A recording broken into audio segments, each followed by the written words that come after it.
Friends, आज हम Vodafone idea और आरकॉम के बीच रचनात्मक तुलना करेंगे और इन दोनों के बीच के सारे पहलुओं को एनालिस करके यह जानने की कोशिश करेंगे कि दोनों कंपनियों में से ज़्यादा संभावना किस कंपनी की बनती है जो आगे जाके ज़्यादा ग्रोथ कर सकती है, किस कंपनी का स्टॉक ज़्यादा मुनाफा दे सकता है। आज की तारीख में दोनों कंपनियां लॉस में हैं और इन्वेस्टर के लाखों करोड़ों रुपए इन स्टॉक में डूब चुके हैं। तो ऐसा कोई तरीका ढूंढते हैं जिससे लोगों को आगे कुछ फ़ायदा हो सके। इस वीडियो के द्वारा आपको पूरी तरह से यह क्लियर हो जाएगा कि आपको किस स्टॉक में बने रहना है और किस स्टॉक में से आपको स्विच करना है। परंतु इससे पहले दोस्तों, अगर आप पहली बार मेरे चैनल पर आए तो चैनल को सब्सक्राइब कर दीजिए और एक बेल आइकन को दबा दीजिए ताकि जब भी मैं नया वीडियो बनाऊँ ना, आपको पहला नोटिफिकेशन मिल जाए। और दोस्तों, अगर वीडियो पसंद आए तो लाइक शेयर ज़रूर कीजिए। चलो दोस्तों, वीडियो स्टार्ट करते हैं। मैं हूं आपका दोस्त SB दवे और मेरे चैनल ऑनलाइन कमाई में आपका बहुत बहुत स्वागत है। दोस्तों, 17 तारीख को सुप्रीम कोर्ट में AGR की हेयरिंग है, तो हो सकता है कंपनियों के फेवर में कोई फैसला आ जाए और फिर मंगलवार से स्टॉक में अपर सर्किट चालू हो जाए। तो उससे पहले हम सोमवार की स्ट्रेटजी को ज़रा डिस्कस कर लेते हैं। दोनों स्टॉक में से कौन सा स्टॉक ज़्यादा बुलिश दिख रहा है उसको चेक करते हैं। तो पहले हम क्या करते हैं, दोनों कंपनियों के शेयर होल्डिंग पैटर्न को ज़रा देखते हैं। एक तरफ है दोस्तों वोडाफोन आइडिया का शेयर होल्डिंग पैटर्न और एक तरफ है आरकॉम का। तो दोस्तों, शुरुआत करते हैं प्रोमोटर से। वोडाफोन आइडिया के प्रमोटर की जो हिस्सेदारी है वो है 18.48% और आरकॉम के प्रमोटर की जो हिस्सेदारी है वो है 5.18%। उसके बाद में फॉरेन इंस्टीट्यूशन की बात कर लेते हैं। फॉरेन इंस्टीट्यूशन की जो हिस्सेदारी वोडाफोन में आइडिया में है वो है 7.19% और आरकॉम में है 0.18% ओनली। उसके बाद बात करते हैं NBFC और म्यूचुअल फंड की।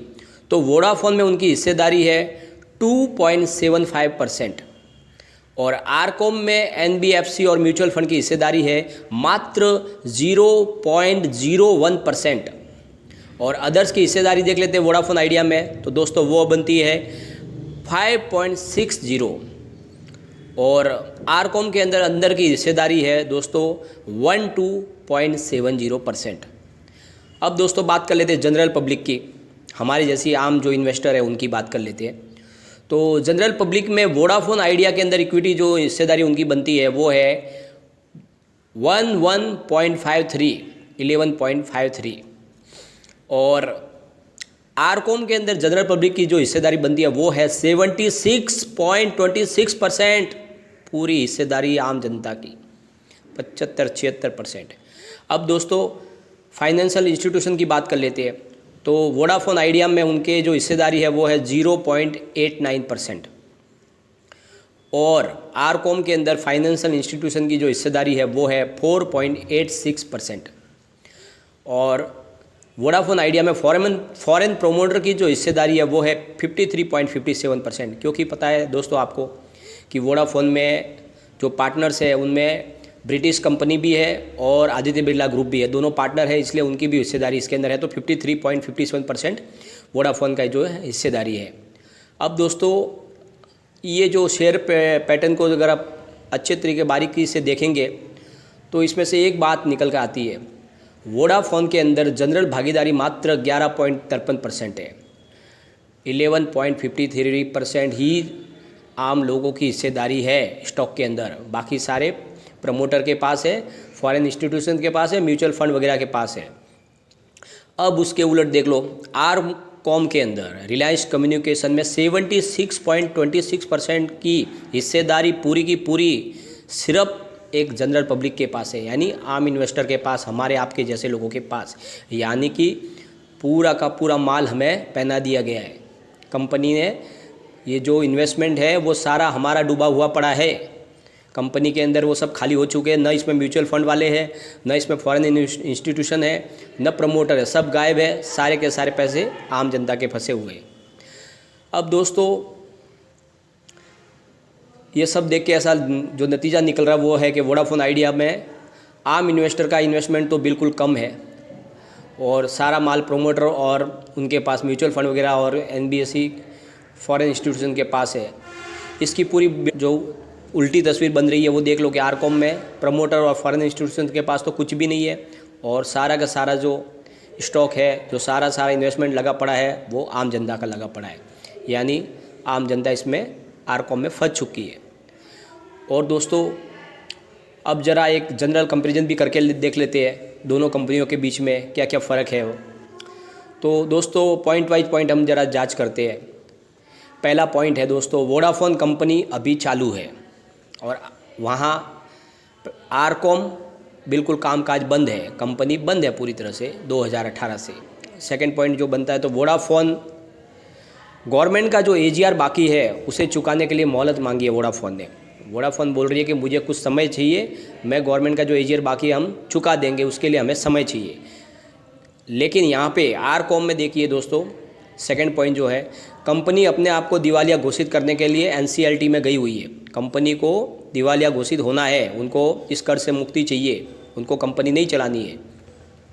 अब दोस्तों तीसरा पॉइंट देखते हैं। गूगल जैसी बड़ी कंपनी वोडाफोन आइडिया में 5% हिस्सेदारी लेने की सोच रही है। तो इतने बड़े इन्वेस्टर कंपनी की तरफ देख रहे हैं तो उसमें कुछ तो पॉजिटिविटी होगी, कंपनी में कुछ तो उनको दिख रहा होगा, तब वो हिस्सेदारी लेने के लिए सोच रही है। और सामने देख लीजिए तीसरा पॉइंट में आरकॉम में UVARCL और जियो को मात्र आरकॉम के स्पेक्ट्रम, फाइबर और डाटा सेंटर से मतलब है, उनको कंपनी से कोई मतलब नहीं, उनके इक्विपमेंट चाहिए। ठीक है। अब चौथा पॉइंट दोस्तों देख लेते हैं।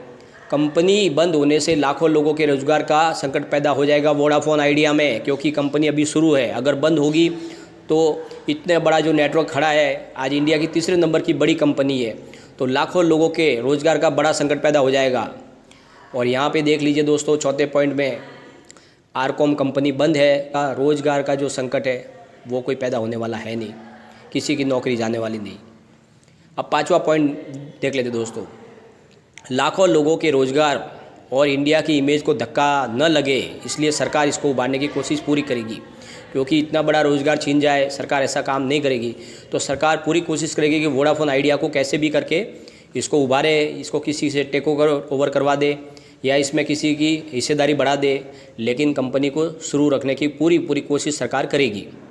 अब यहाँ पे देख लो पाँचवें पॉइंट में आरकॉम के बारे में, यहाँ पर सिर्फ बैंकों के पैसे निकालने हैं, इसलिए आरकॉम के जो स्पेक्ट्रम फाइबर को बेच कर कर्जा वसूल करके उसके पेमेंट बैंकों को दे दिया जाएगा, जिससे इस स्टॉक के अंदर कोई बड़ी मूवमेंट होने की संभावना लग नहीं रही है, कंपनी में कोई ग्रोथ की संभावना दिख नहीं रही है, क्योंकि उनको सिर्फ बैंकों के पैसे से मतलब है। न प्रोमोटर को चाहिए इसमें कंपनी में इंटरेस्ट और न चाहिए सरकार को इंटरेस्ट, तो फिर क्या है, ये सिर्फ आम जनता फंसी पड़ी है आरकॉम के अंदर। अब लास्ट जो पॉइंट है दोस्तों, कंपनी वोडाफोन आइडिया की फ़िलहाल 4G टेक्नोलॉजी पर काम कर रही है। अगर इसको कोई टेक ओवर कर लेता है तो उसे ज़्यादा खर्च करने की ज़रूरत नहीं पड़ेगी, क्योंकि ऑलरेडी 4G टेक्नोलॉजी चल रही है। और वहाँ पे देख लीजिए उलट आरकॉम के पास सिर्फ 3G टेक्नोलॉजी है, क्योंकि उसका कामकाज 2 साल से बिल्कुल बंद है। तो अगर कोई कंपनी टेक ओवर कर लेता है तो उसको इस कंपनी को फिर से खड़ा करने में बहुत ज़्यादा पैसे लगने वाले, बहुत ज़्यादा, और ये घाटे का सौदा होता है।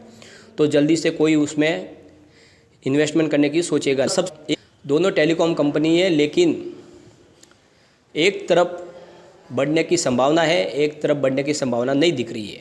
तो दोस्तों अगर आपको टेलीकॉम सेक्टर में ही इन्वेस्टमेंट करना है तो क्यों ना आप अपना इन्वेस्टमेंट वोडाफोन आइडिया में करें, जिसमें बहुत सारे फाइनेंशियल इंस्टीट्यूशन है, बड़ी बड़ी कंपनियां हैं और प्रमोटर भी अपना हिस्सा अभी तक बचा के रखा है, तो वहाँ पे अपना इन्वेस्टमेंट किया जा सकता है। लेकिन आरकॉम के अंदर सारे निकल चुके, तो अब हम रह के वहाँ पर क्या करेंगे? तो हमारे पूरे पैसे का लॉस हो जाए, इससे अच्छा है कि हम कंपनी ही स्विच कर दे, तो हम टेलीकॉम सेक्टर में ही रहे, लेकिन हमारा जो इन्वेस्टमेंट है वो आरकॉम से हम वोडाफोन आइडिया में शिफ्ट कर देंगे, तो उसमें हमको बेनिफिट होने की संभावना हो जाती है दोस्तों।